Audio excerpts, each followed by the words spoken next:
అందరికీ నమస్కారం. ఈరోజు వీకోటలో జరిగిన ఒక దారి దోపిడీకి సంబంధించి అందులో మనం ఇమీడియట్గా ఒక 4 ముద్దాయిల్ని పట్టుకొని అలానే పోయిన మొత్తం 3.5 కిలోల వరకు బంగారం పోయింది. సో ఆ మొత్తం బంగారం కూడా మనం రికవరీ చేయడం జరిగింది. దీనికి సంబంధించి ఈరోజు మనం ఈ ప్రెస్ మీట్ నిర్వహిస్తున్నాము. 2/4/2025 అంటే ఈ నెల ఏప్రిల్ 2వ తారీఖున జరిగిన ఒక దారి దోపిడీ వీకోట లిమిట్స్లో. ఇందులో ఒరిజినల్గా వాళ్ళు చెన్నై నుంచి కేజీఎఫ్కి బంగారాన్ని ట్రాన్స్పోర్ట్ చేస్తున్నారు. దాన్ని అడ్డగించి ఒక కారులో కొంతమంది దుండగులు వచ్చి వాళ్ళని బెదిరించి వాళ్ళ దగ్గర ఉన్న బంగారం ఉందని తెలుసుకొని ఆ బంగారం మొత్తాన్ని 3.5 కిలోల బంగారం మొత్తాన్ని కూడా వాళ్ళు తీసుకొని వెళ్ళిపోవడం జరిగింది. కానీ మనకి ఆ సమాచారం 3వ తారీఖు మన స్టేషన్కి వచ్చి వాళ్ళు కంప్లైంట్ ఇవ్వడం జరిగింది. ఇందులో కంప్లైంట్ ఇచ్చిన వ్యక్తి చేతన్ కుమార్. ఇతను కేజీఎఫ్లో ఒక బట్టల వ్యాపారి మరియు బంగారం సంబంధించిన వాటిని వ్యాపారం చేసి కొనుగోలు చేసి అమ్మకాలు చేస్తుంటాడు. ఇతను చెన్నై నుంచి ఫ్రీక్వెంట్గా బంగారం తీసుకొని వెళ్ళి కేజీఎఫ్లో ఉండే వేరే వేరే దుకాణాలకి ట్రాన్స్పోర్ట్ చేస్తుంటారు. ఇదే రకంగా 2వ తారీఖు చెన్నైలో కొనుక్కొని కేజీఎఫ్ తీసుకెళ్తుండగా మనకి వీకోట లిమిట్స్లో నాయక్నేరి ఘాట్, ఈ ఘాట్ నందు వీళ్ళు తీసుకెళ్తున్న బంగారం ముందరగానే తెలుసుకొని దాన్ని ఆపి కొంతమంది ప్లాన్ చేసి ఈ బంగారాన్ని తీసుకొని వెళ్ళారు. సో మనకి 3వ తేదీన సమాచారం వచ్చిన వెంటనే కేసు రిజిస్టర్ చేసి ఇన్వెస్టిగేషన్ మొదలుపెట్టాము.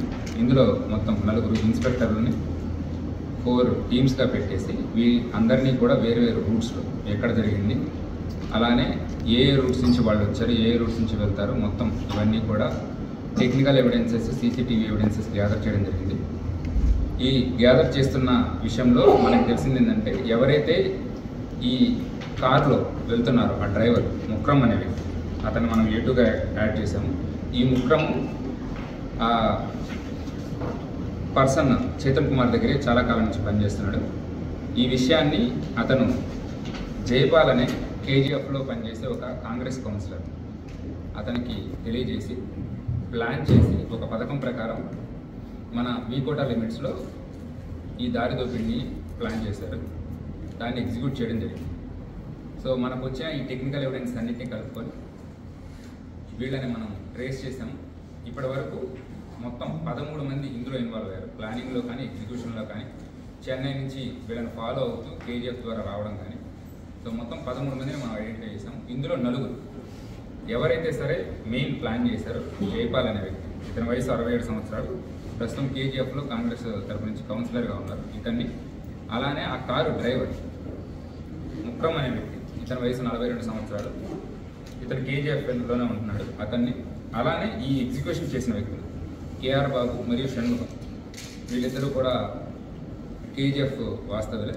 వాళ్ళిద్దరినీ కూడా మనం ఈ కేసులో మనం పట్టుకొని వీళ్ళు ఈ బంగారాన్ని అమ్మడానికి ప్లాన్ చేస్తున్నట్టు మనకి తెలిసి పక్కా సమాచారంతో వాళ్ళని పట్టుకోవడం జరిగింది. అది మనం ఫర్దర్గా ఎంక్వైరీ చేస్తున్నాము. అది ఎంతవరకు తీసుకొని వస్తున్నారు, ఏ షాప్ నుంచి కొన్నారు, ఏ షాప్ నుంచి తెచ్చారు అని చెప్పి. యాక్చువల్గా మన స్టేట్కి అసలు సంబంధమే లేదు సార్.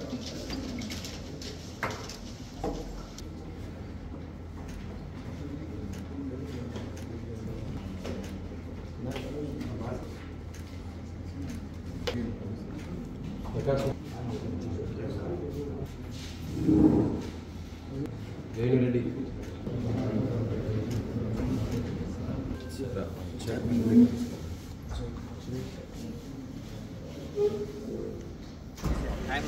సార్, మేము చాలా థ్యాంక్ఫుల్గా ఉన్నాము. SP sir, DSP sir, all the Chittoor police, V Kota police మనకి చాలా సాయం చేస్తుంటారు. దానికి we are very very much thankful sir. Thankful all the team sir. ವರ್ಷದಲ್ಲಿ ನಮ್ಮ ಕೆಲಸ ಮಾಡಿಕೊಟ್ಟಿದ್ದಾರೆ. ನಾವು ತುಂಬ ಥ್ಯಾಂಕ್ಸ್ಗಳು ಇದ್ದೀವಿ. ನಮಗೆ ಭಾಳ ಖುಷಿ ಇದೆ. ನಮಗೆ ಇಂಥ ಪೊಲೀಸವ್ರು ಒಳ್ಳೆ ಪೊಲೀಸ್ ಜನ ಸಿಕ್ಕಿದ್ದಾರೆ. ನಾವು ಇಷ್ಟದಿಂದ ತುಂಬ ಅವ್ರು ಒಳ್ಳೆ ಆಗಲಿ ಅಂತ ಹೇಳ್ತೀವಿ. All great. V Kota police, Chittoor full police, SP సాహెబ్, DSP, all circle inspector, all the police, we are very thankful for them. మేము ఎంత థ్యాంక్స్ చెప్తా కూడా అది తక్కువనే. అంత థ్యాంక్స్ మంది ఐటమ్ తిన్నాం విత్ ఇన్ 48 hours మనకి సిక్కి మా చేతికి ఇచ్చి ఉంటారు. చాలా thanks. Thanks to all the thank you sir.